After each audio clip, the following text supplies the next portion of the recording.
Hello friends, welcome to suggestive education. Suggestive এডুকেশনে সকলকে স্বাগত জানাই। এমটিএস 2024-এ যে প্রিভিয়াস ইয়ারগুলো প্র্যাকটিস করছিলাম আমরা, তার আজকে 18 নম্বর ভিডিও।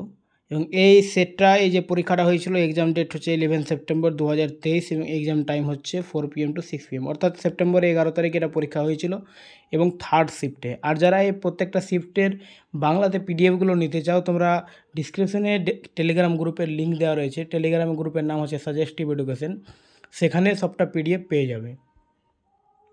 তো প্রথম কোশ্চিন হচ্ছে, বক্সারের যুদ্ধ কোন সালে সংগঠিত হয়? 1764 খ্রিস্টাব্দে, 1769 খ্রিস্টাব্দে, 1757 খ্রিস্টাব্দে, 1761 খ্রিস্টাব্দে। তো অ্যান্সার হচ্ছে 1764 খ্রিস্টাব্দে বক্সারের যুদ্ধ হয়।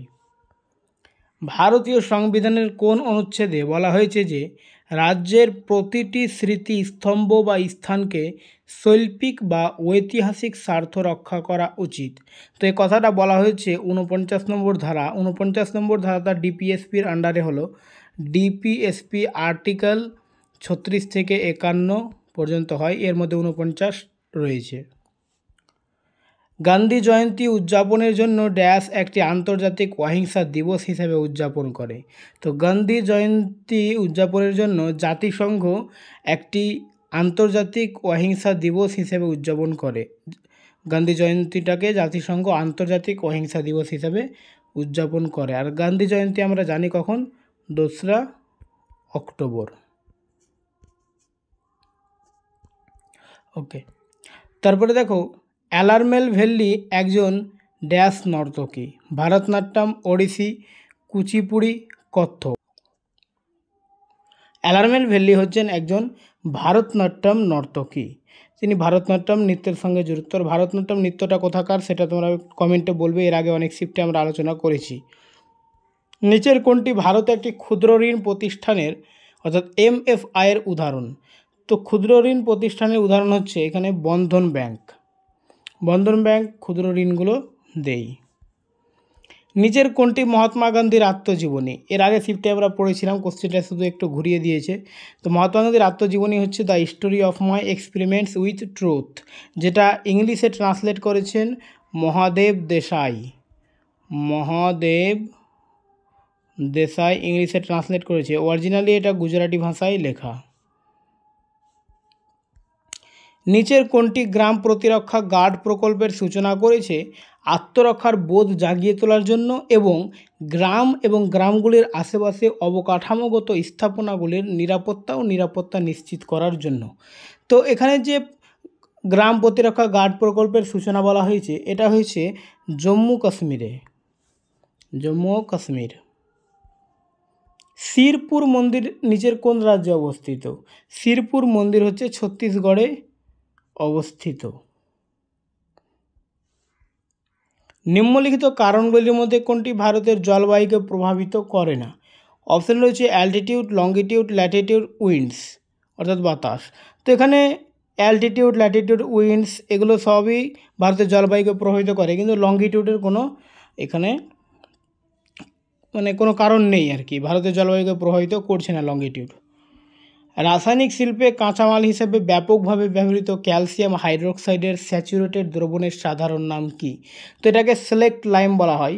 আর সিলেক্ট লাইম এর মানে হচ্ছে চুন জলের ভেজানোর পরে যে অবস্থাটা, সেটাকে সিলেক্ট লাইম বলা হয়। তো ওই দ্রবণটাকে সিলেক্ট লাইম বলা হয়। নিম্নলিখিত গায়কদের মধ্যে কে অন্ধ্রপ্রদেশের? উষা উত্তপ, আশা ভোসলে, আলকা ইয়াগনিক, এস জানকি। তো এস জানকি অন্ধ্রপ্রদেশের মানুষ। লন্ডনে অনুষ্ঠিত দ্বিতীয় রাউন্ড টেবিল সম্মেলনে কংগ্রেসের নেতৃত্ব দেন কে? দেখো, তো গোল টেবিল বৈঠক বা রাউন্ড টেবিল বৈঠক 3টা হয়েছিল। একটা হয়েছিল 1930 সাল, 1931 সাল এবং 1932 সাল। পরপর 3 বছর 3টে গোল টেবিল বৈঠক হয়েছিল। তো দ্বিতীয়টাতে ভারতের কেউ ছিল না, ভারতের ছিল কিন্তু কংগ্রেসের কেউ ছিল না। আর দ্বিতীয়টাতে মহাত্মা গান্ধী কংগ্রেসের পক্ষ থেকে গিয়েছিলেন। ভারতের 2011 সালের আদমশুমারি অনুসারে কোন রাজ্যের দ্বিতীয় সর্বোচ্চ লিঙ্গ অনুপাত রয়েছে? তো 2011 সালের আদমশুমারি অনুসারে তামিলনাড়ুর দ্বিতীয় সর্বোচ্চ লিঙ্গ অনুপাত রয়েছে। ফ্যাক্টর খরচ নামেও পরিচিত। ফ্যাক্টর খরচ বা ফ্যাক্টর কস্ট বলা হয়। তো ফ্যাক্টর কস্ট হচ্ছে ইনপুট কস্ট যেটা। অস্থিমজ্জায় পাওয়া কোন কোষটি শরীরের মেরামত ব্যবস্থা হিসেবে কাজ করে?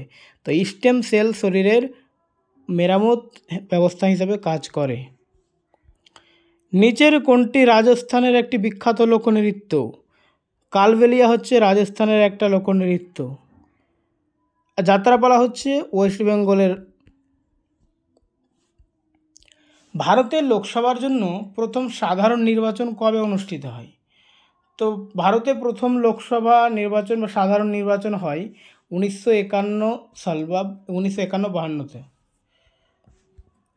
বেশিরভাগ সময় 1951 সালটাই অপশানে দেওয়া থাকে, তো তোমরা 1951টাই মনে রাখবে। নিম্নলিখিত মহিলা গায়কদের মধ্যে কাকে ভারতরত্ন দিয়ে সম্মানিত করা হয়েছে? তো এখানে উষা উত্তুপ রয়েছে, লতা মঙ্গেশকর, আশা ভোসলে, বাণী জয়রাম। লতা মঙ্গেশকর ভারতরত্ন পেয়েছেন 2001 সালে।